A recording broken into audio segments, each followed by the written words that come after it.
तो आज हम लोग पढ़ेंगे class 10 civics chapter 2 federalism. How is federalism practised. ये टॉपिक आज हम लोग पढ़ने वाले हैं। How is federalism practised, India में फेडरलिज्म कैसे प्रैक्टिसाइज किया जाता है, इसके बारे में आज हम लोग पढ़ेंगे।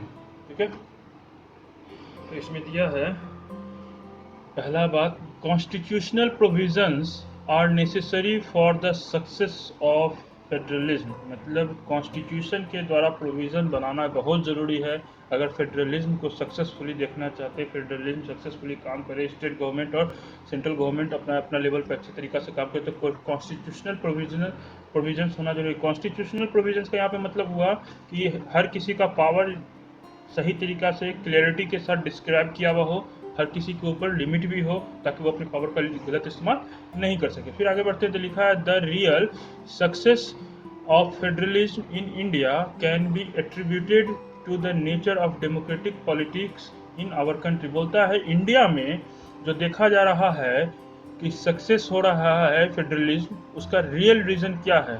बोल रहा है इंडिया में फेडरलिज्म के सक्सेस होने का रियल रीज़न क्या है। तो यहाँ पे बोला जाए नेचर ऑफ डेमोक्रेटिक पॉलिटिक्स, यहाँ का जो पॉलिटिक्स है वो डेमोक्रेटिक होने के कारण, नॉन डेमोक्रेटिक नहीं, डेमोक्रेटिक होने के कारण इंडिया में फेडरलिज्म को सक्सेसफुली फेडरलिज्म वर्क कर रहा है। This ensure that the spirit of federalism, respect of diversity and desire for living together became shared ideals in our country। मतलब इसके कारण क्या हो रहा है, कंट्री में स्पिरिट आ रहा है, फेडरलिज्म बढ़ रहा है, रिस्पेक्ट हो रहा है एक दूसरे के, हर डाइवर्सिटी जो है इतना, हर तरह का जो लोग, अलग अलग तरह का जो लोग रह रहा है, सभी के बीच में एक दूसरे का रिस्पेक्ट कर रहा है। हर रिलीजन वाले एक दूसरे का, एक रिलीजन दूसरे रिलीजन का रिस्पेक्ट कर रहा है, एक भाषा बोलने वाले दूसरे भाषा बोलने वाले का रिस्पेक्ट करे, इससे सब एक दूसरे का रिस्पेक्ट किए जा रहे हैं, कोई कंफ्यूजन इसमें नहीं है, सब आपस में साथ में रह रहे हैं कंट्री में। फिर आगे बढ़ते हैं, दिया है linguistic states. The creation of linguistic state was the first and major test of democratic politics in our country। बोल रहा है कि इंडिया के आज़ाद होने के बाद, देश के आज़ाद होने के बाद सबसे बड़ा काम डेमोक्रेटिक पॉलिटिक्स में, इंडिया के डेमोक्रेटिक पॉलिटिक्स में सबसे बड़ा टेस्ट था उसका, या एक सबसे बड़ा एग्ज़ाम था कि स्टेट को भाषा के आधार पर स्टेट्स को कैसे बांटा जाए। ये सबसे बड़ा उनके लिए प्रॉब्लम था। इसके लिए बोला गया, उसके बाद देखा गया कि अगर 1947 से देखा जाए तो अभी तक में 2017 तक में या तक में बहुत सारा स्टेट्स में चेंजेज आया है। स्टेट्स का जो बाउंड्री था बहुत बदला है। जैसे कि यहाँ होगा कि तेलंगाना नया स्टेट बना, अभी देखिए कि रिसेंट में बना है, जम्मू कश्मीर अलग हो गया और ये अलग हो गया आपका लेह लद्दाख, तो बहुत सारा अलग अलग होते जा रहा है। ठीक है, लेकिन यहाँ पे पहले दिया है, यहाँ पे आप लोगों को जानना है कि in 1947 the boundaries of several old state of India were changed in order to create a new state। 1947 में के टाइम में बहुत सारा जो इंडिया का पुराना स्टेट का जो बाउंड्री था उसको चेंज किया गया और नया स्टेट्स को बनाया गया।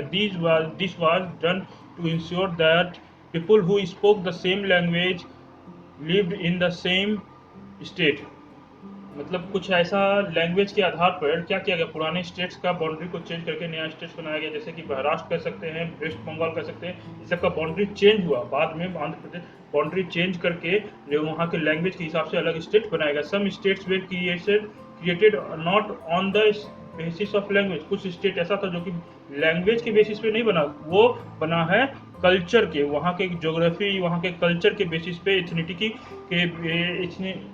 इंथनिटी के बेसिस पे वहाँ का कल्चर बना है, वहाँ का स्टेट बना। जैसे कि नागालैंड का कल्चर है तो उसके हिसाब से वो उस स्टेट में, नागालैंड में एक ही कल्चर के लोग रहते तो वो स्टेट अलग बन गया नागालैंड, उत्तराखंड अलग बन गया, झारखंड उसी बेसिस पे अलग स्टेट बना। मतलब ये जो 3 नाम है, नागालैंड, उत्तराखंड, झारखंड, ये एग्जाम्पल दे रहा है कि जरूरी नहीं स्टेट जो बना है वो लैंग्वेज के बेसिस पे ही बना हो, वो अलग कल्चर होने के कारण, वहाँ का ज्योग्राफी अलग होने के कारण भी स्टेट बनाया गया, अलग स्टेट बनाया गया।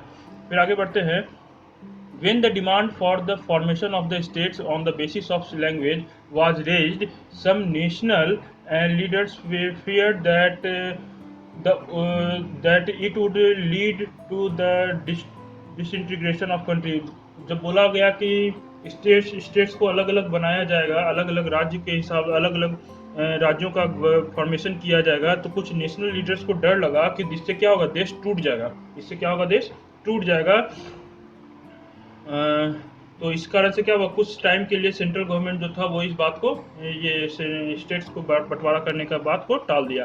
But the experience has shown, but लेकिन जब स्टेट्स का बंटवारा हुआ उसके बाद रिजल्ट क्या आया, but the experience has shown that the formation of linguistic state has actually made the country more united.